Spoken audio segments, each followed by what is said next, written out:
So this weekend is a really exciting weekend. I'm heading down to Melbourne on Saturday. I will be there on Saturday and Sunday because we have the Malvern Doll Fair and the Festival of the Doll Day that follows. And this year I have very exciting news because I have been asked to present at the Festival of the Doll as a speaker. On the Saturday, I get to set up my stall and I will be selling as much as I can of all my amazing dolls. Getting them ready at the moment in boxes. I'm trying to separate them into what type of doll they are, so they're going to be easier to set up on the day. I definitely always end up taking more than I could possibly ever set up. So if you see something that looks exciting, do make sure to ask me, because it might not be there on the day, but it is definitely here with me. I have a beautiful box of 16-inch and I've got this 18-inch Kitty Collier friend doll as well, ready to go. I'm going to be adding more to this box, but you can see here I've got some beautiful Sydneys, got Jack, some custom dolls and more. There are going to be lots for sale on the day. I usually try to bring dolls of various price ranges, so it's not just the high-end ones. There are going to be dolls that are very affordable. For new collectors, there are going to be higher-end ones for people who really love these. Seeing some of these dolls here, it makes me want to change my mind. This particular one, she came from my collection. Should I sell her? I don't know. I love her so much, but I have so many Sydneys. So someone else can benefit from my quantity. This gorgeous Sydney Eternal Love, she is available for now. Sometimes I get requests in advance for dolls to bring down, and one group I have been asked about is some Jean Marshall. So I filled this box with Jean Marshall dolls, both Jean herself and some of the other ladies from the line. Like I have Violet and Madra there. I've got dressed ones and I've got undressed ones ready to go, so people again can pick which ones they like best.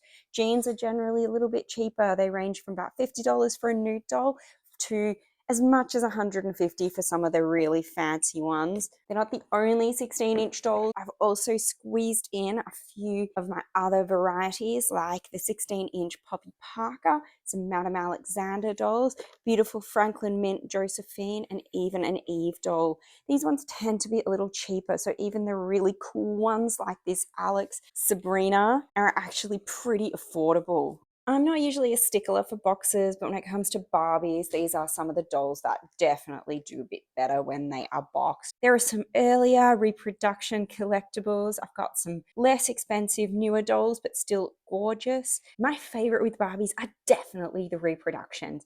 I just love the nostalgia that goes behind them. I love looking at those gorgeous vintage style faces and clothing. They're just super fun. There are also some great dolls from TV shows. Some of the ones that celebrate earlier eras are just cool. They are just too cute. She reminds me so much of how I used to dress in my 20s. Yes, I really did. There are some really cool dolls from Asia as well. I particularly love the big-headed anime-style Blythe and Pullip dolls. They're really fun. They look beautiful on a shelf, and they also come with these adorable little mini versions that you can buy. They're only about 10 centimeters high, and they are just like the big versions. They're so cute. Something I found pretty recently as well from Japan, these really adorable, even smaller mini versions of Blythe that you can buy. They come in these little eggs, and they're actually, if you have a look at them, they're about the right size for a doll to own her very own doll. It's a bit hard to see in the egg, but each one of them actually contains a simulation of a real mini Blythe doll in her box. They are so cute.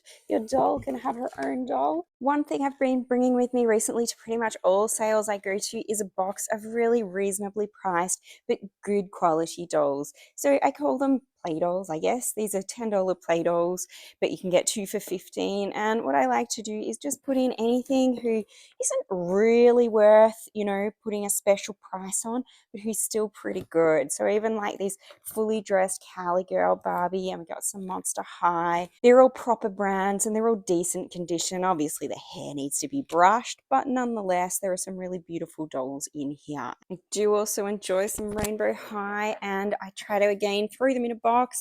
They're not expensive. These dolls are $20 each. Most of them come fully dressed or at least partially dressed, and there are some pretty sought after dolls in here. My absolute favorites in here are Chanel Onyx, and I've got a Lila Yamamoto down the bottom as well. Some gorgeous dolls. The thing I love about Rainbow High is that because they aren't a made for collector doll, you get incredible value. They are just beautiful dolls. They have really lovely faces, great articulation, but because they're released in such huge quantities, they're not that expensive. So you get a really great doll for a really good price. Not sure what else to bring. There's so much that I could choose from. I've got Integrity Toys. I've got more Pullip and Blythe. I've got some beautiful Monster High and Barbie. Got some vintage dolls like this lovely little Dawn here. Maybe these super unique, adorable Madame Alexander French kitties. So much to choose from. What would you like to see? On Sunday, I'm also going to be doing a presentation. This is actually my first presentation as a doll speaker. I'm going to be talking all about my journey with social media, and I will bring with me a good number of dolls from my collection. So if you're there on the day, you're welcome to come over. You can handle them, you can talk to me, ask me questions, pick them up, play with them. These are some of the girls who are going to be coming with me. So they're ones that highlight not only special parts of my collection, but also of my videos, because obviously my focus for the talk is going to be my social media. So my first smart doll featured in one of my most recent videos while I was over in England. In Tesco's supermarket of all places, I managed to find these cute and very rare mermaids dolls. I made a fun clip about buying them in Tesco's and bringing them back home to Australia. Some of my most popular videos so far have been about the new D for Lucy collector dolls, as well as I've had a couple of Jamie show clips that have done really well, and my video about Violaine Sirène and the comparison between her and JHD has been one of my most successful videos to date. I've also done some Alwyn Wild overviews and comparisons. When I was in France, I got some Anouk dolls, and it was really fun highlighting Navsa Khan's gorgeous new Fonfon and the Bollywood line that they came from. In the future, I do plan to do a video all about the mod British birds with Willow and Daisy, one of my absolute favorites. Lots more here to discover. If you are around in Melbourne on Saturday or Sunday, please make sure to come to Malvern, have a chat with me. I would love to meet you, and maybe you could share your collection with me. And if you're not able to be there this weekend, do make sure that you are subscribed to my channel. I'm going to be documenting the whole day, both the Saturday and the Sunday. I'll hopefully be able to film my talk, and there are going to be some other great speakers.